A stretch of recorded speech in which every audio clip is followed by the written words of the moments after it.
And what have you been shutting down that God is trying to birth? Because it doesn't look like you have the resources or the backing or the networking to make it happen. Today, I'm trying to stir your anointed imagination to see again, to dream again, to hear again, to write again, to be able to do. The genesis of crazier faith is your imagination.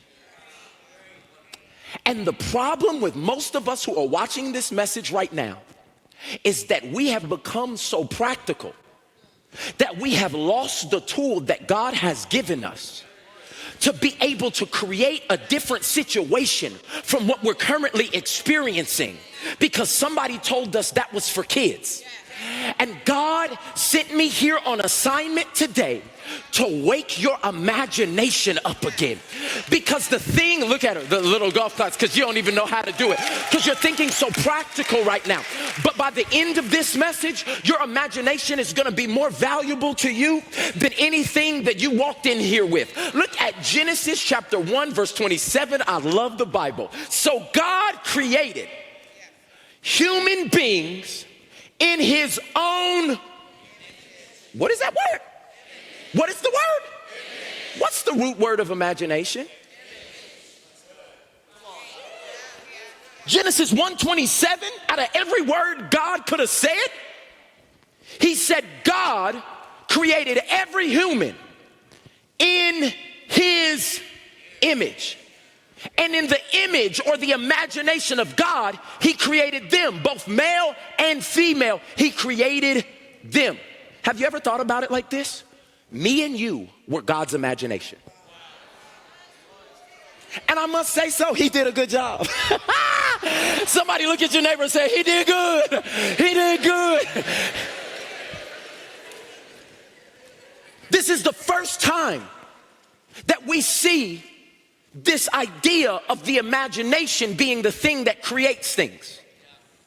And then he continues this theme in Genesis 12 with Abraham, who is the father of our faith. Y'all remember Father Abraham had many sons, whoa, whoa, and many sons had father. Wow, and I am one of them. That's right. Whoa, so let's all praise the right. Okay, y'all went to the same youth group. Some of the people knew it like, that's for people who grew up in church, and we really the same type of messed up, so you don't even have to worry. But when he took Abraham and was trying to lead him on a crazy faith journey, Abraham needed an image. So what did God do? He said, if he doesn't use his imagination to think about where I'm taking him, he's gonna go back to what used to be. So he calls Abraham in Genesis 12 outside of his home and he says, look up into the stars. Number them if you can. He was trying to give Abraham a picture, an image that he could use. He said, that's how many people I'm gonna make your descendants and that you're gonna bless so many nations. And I can imagine that as Abraham was lugging all of his stuff and all of his family through the journeys, the only encouragement he had sometime was to look up and say, I know God wouldn't tell me to leave if he didn't have something better for me. Somebody say, look up. What is the picture? The image. The thing that's supposed to be playing in your head that you have now silenced because you don't have the ability to see that it could happen. Let me help you. Let me break that whole thing down. God's imagination created us.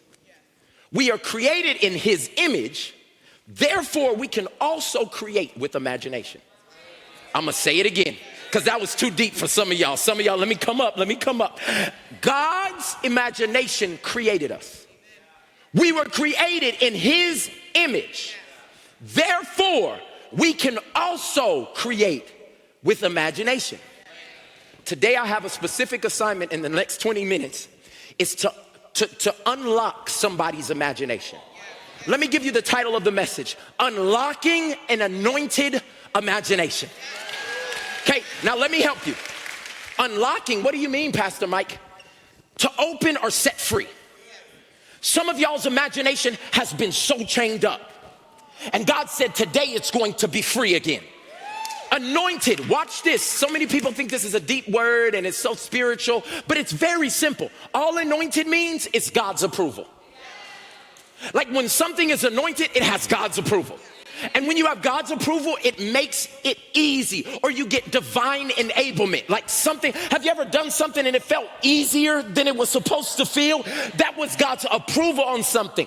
That's why you keep having trouble with that boyfriend, because his approval ain't on it. You're not supposed to be with him. Why there's no ease with her is because God's anointing is not on that. You see how quiet and stiff some of y'all got? Booty cheeks just tight because you're sitting next to him. I understand. But what I'm saying to you is you want everything God to do in your life to be anointed. I approve that house you're staying in. I approve that job you're working in. I approve.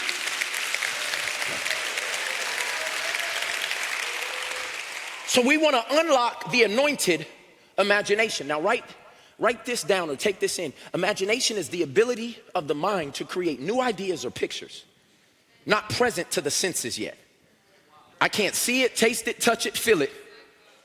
I sound like a Missy Elliott song. See it, touch it, like I can't do it. Y'all ain't safe. Y'all. But I see something that's not here yet. Everybody that has a cell phone, raise your hand. In the chat, raise your hand.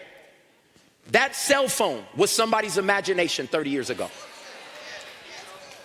That wasn't real. It's real to you today. You will literally lose sleep trying to find your phone. But that thing was in somebody's imagination 30 years ago. VU Church. See, y'all think it's just about things. But this church, Rich, was in your imagination. When it was rendezvous, before y'all dropped the rondé, and it was, I don't know, what did the rondé ever do to y'all? The others say y'all just dropped it. We don't want that on no t-shirt, VU. Like, but back when you were doing the young adult ministry, what you sit in today was in Pastor Rich's and DC's imagination. Crazy Faith, the book, when I did the series 2 years ago, the book was in my imagination. And what have you been shutting down that God is trying to birth? Because it doesn't look like you have the resources or the backing or the networking to make it happen. Today, I'm trying to stir your anointed imagination to see again, to dream again, to hear again, to write again, to be able to do.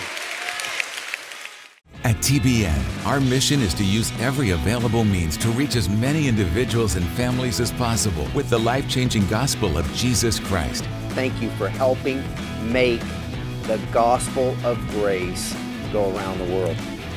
Without you, we couldn't do it. God bless you.